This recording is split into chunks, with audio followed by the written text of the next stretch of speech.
আমি আজকের কপির ডাঁটির এই যে ভিতরের এইগুলো আছে এইগুলো আজকের বাটা বানাবো। তার সাথে কি কি লাগবে হচ্ছে কাঁচা লঙ্কা, শুকনো লঙ্কা, রসুন, পেঁয়াজ, কালো জিরা, তারপরে নুন আর হলুদ। আগে এটা ভালো করে গাটা ছাড়িয়ে নিই, এটা গাটা ভালো করে ছাড়িয়ে নেব, ভিতরেরটা দিয়ে বাটা বানাবো আজকের। এ দেখুন কাটা হয়ে গেছে, এগুলো দিয়ে আজকের বাটা বানাবো। প্রথমে হচ্ছে শুকনো লঙ্কাটাকে ভেজে নিচ্ছি, তারপরে হচ্ছে রসুনটা দিয়ে দেবো, রসুনটা দিয়ে দিলাম, পেঁয়াজটা দিয়ে দিলাম, শুকনো কাঁচা লঙ্কাটা দিয়ে দিলাম,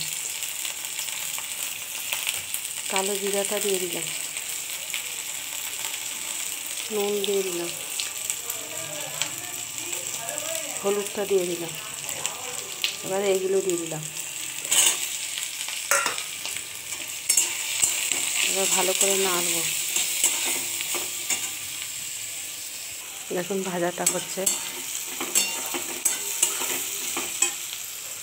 এ দেখুন এটা ভাজা হয়ে গেছে। এবার বাটবো, শিলে তুলে নিচ্ছি, শিলে তুলে নিচ্ছি, এবার বাটবো। বাটাটা হয়ে গেছে, তুলে দেবো। বাটা হয়ে গেছে, তুলে দিচ্ছি।